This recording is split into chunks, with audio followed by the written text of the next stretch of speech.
Assalamualaikum warahmatullahi wabarakatuh. Alhamdulillah, alhamdulillahi rabbil alamin ala kulli halin wa ni'matin alaina.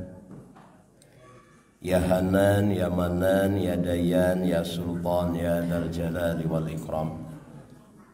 Allahumma salli ala Sayyidina Muhammad wa ala ali Sayyidina Muhammad.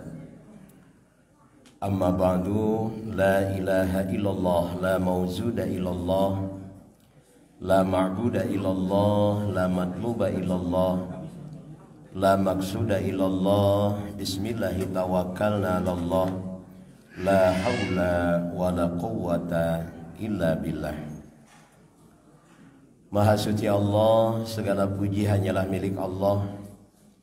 Alhamdulillah atas limpahan karunia nikmat, hidayah, inayah yang Allah berikan kepada kita. Kita semua masih diberikan kemampuan untuk mampu melaksanakan berbagai amaliyah ibadah di bulan penuh berkah, di bulan penuh ampunan, di bulan penuh rahmat, di bulan penuh dengan lipat ganda amal, yakni raja dari setiap bulan, yaitu bulan Ramadan. Perjalanan waktu yang terus berjalan. Alhamdulillah hari ini kita sudah berada di penghujung bulan Ramadan. Berbagai amaliyah yang kita lakukan di bulan Ramadan membuat kita berharap besar kepada Allah agar Ramadan ini senantiasa bersama kita melihat bagaimana keutamaan yang ada di bulan Ramadan.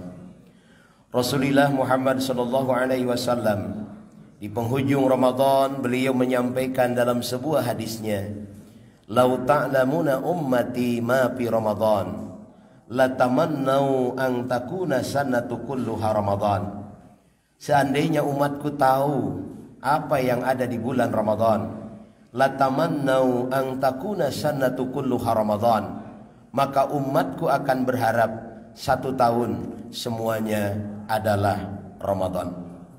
Bagaimana tidak, kita akan berharap satu tahun semuanya Ramadan, karena di bulan ini al-hasanatu bi asri amsaliha, satu kebaikan dibalas 10 kebaikan, ila sab'i mi'ati di'bin, sampai 700 kebaikan.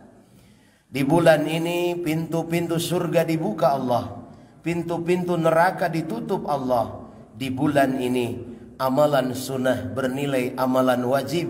Di bulan ini semua bernilai ibadah di hadapan Allah.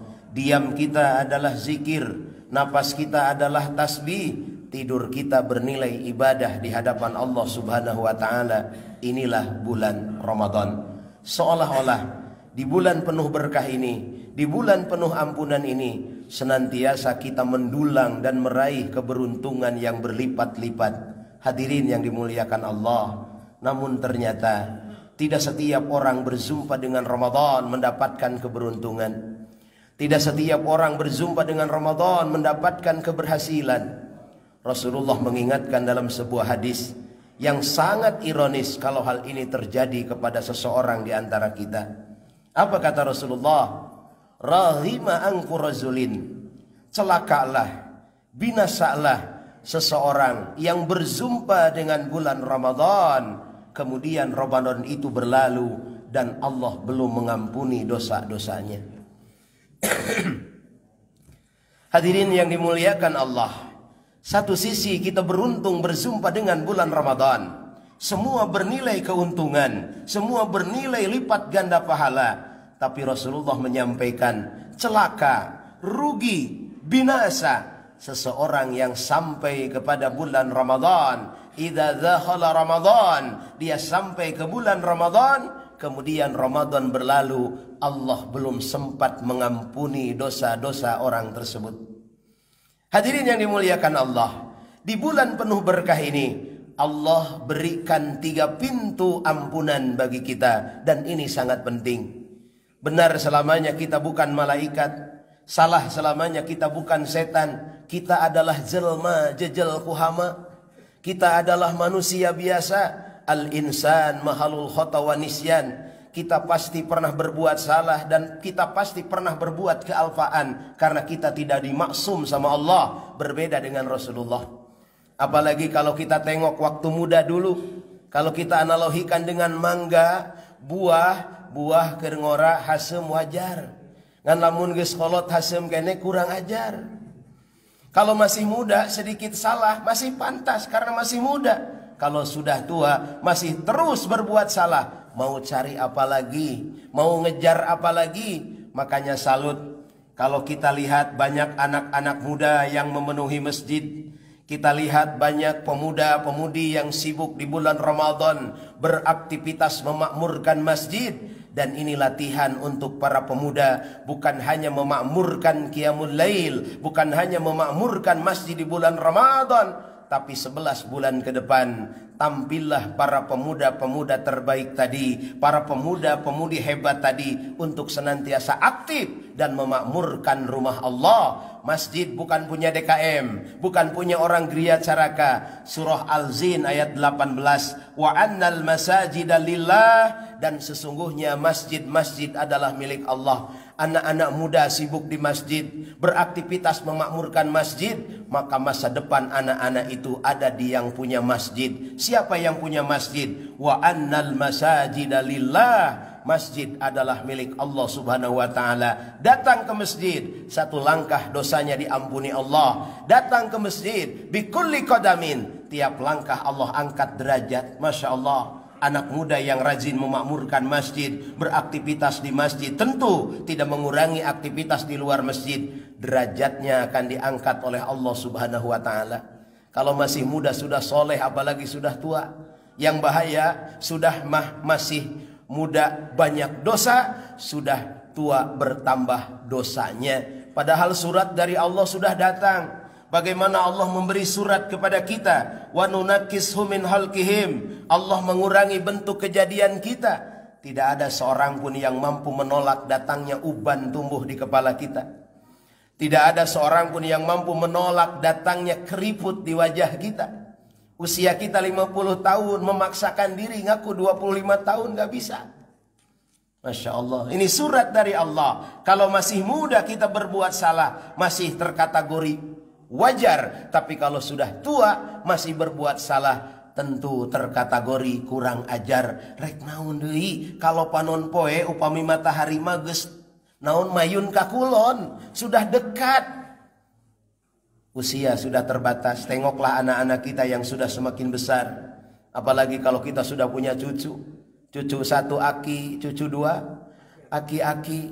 Itu sudah gambaran bahwa perjalanan sudah banyak ditempuh. Benar selamanya kita bukan malaikat. Salah selamanya kita bukan setan. Allah memberikan pintu ampunan melalui Ramadan dengan 3 pintu ampunan. Yang pertama, man shoma Ramadhana, siapa orang yang mampu melaksanakan ibadah saum. Yang kedua, man qama Ramadhana, siapa orang yang mampu menghidupkan malam-malam di bulan Ramadan. Yang ketiga, man qama Lailatul Qadri, siapa orang yang mampu menghidupkan malam-malam di 10 hari terakhir, di mana di 10 hari terakhir itu ada malam istimewa, yaitu malam Lailatul Qadar. Rasulullah merahasiakan kapan Lailatul Qadar datang kepada kita. Beliau hanya memberikan 2 isyarat. Yang pertama, taharrau Lailatul Qadri, carilah malam Lailatul Qadar fil asril awahir min Ramadan, di 10 hari terakhir di bulan Ramadan.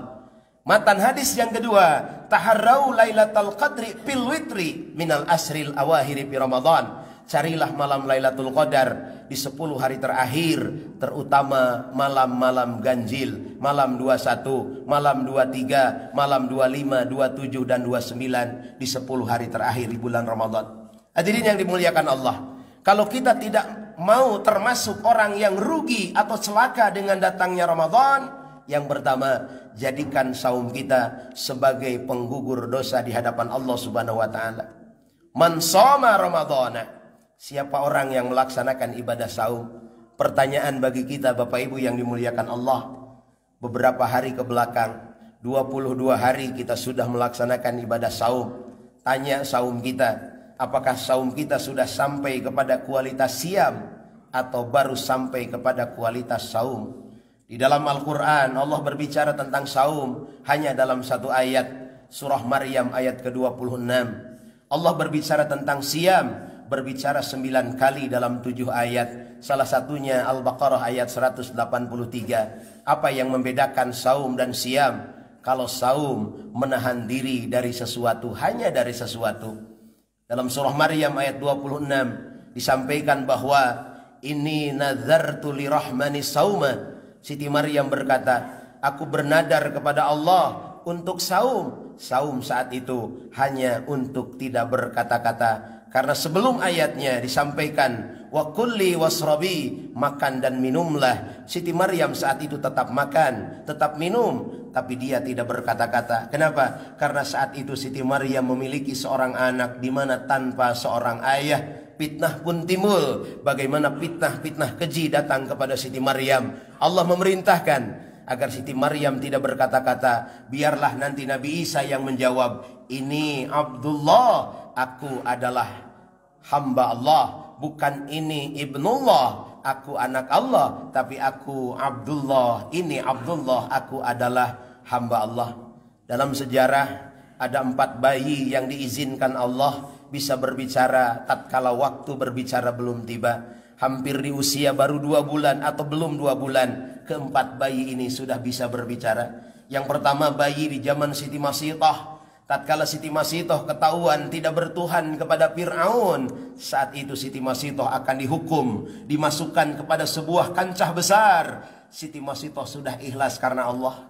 Tapi Siti Masitah sedikit masih memiliki rasa rindu dan sayang kepada anak. Inilah fitrah seorang ibu, Pak.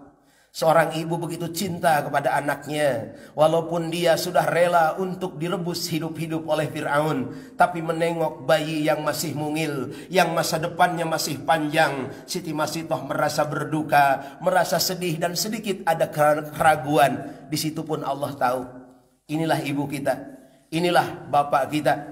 Hari ini menjelang hari raya tiba. Sebentar lagi kita akan berjumpa dengan hari kemenangan. Sudah nampak betapa elok dan indahnya wajah ibu kita. Betapa nampak dan indahnya wajah ibu kita. Dia adalah orang yang sangat berharga dan mulia di sisi Allah bagi kita. 9 bulan kita nebeng kepadanya. Bukan nebeng di rumahnya, bukan nebeng di kamarnya, kita nebeng di perutnya. Melahirkan kita pilihan hidup dan mati. Itulah ibu kita. Walaupun ada 2 pilihan saat melahirkan, apakah yang meninggal itu harus dirinya atau kita sebagai anaknya? Ibu kita pasti akan memilih, biarlah saya yang meninggal, yang penting anak saya hidup. Itulah ibu kita.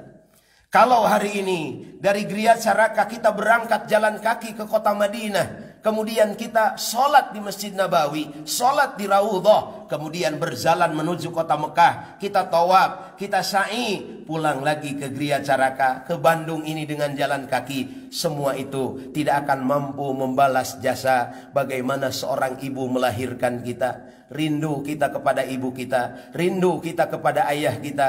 Minimal di hari kemenangan, mari kita sempatkan berjumpa dengannya. Pak Kiai, Pak Ustadz, saya sudah transfer, saya sudah telepon.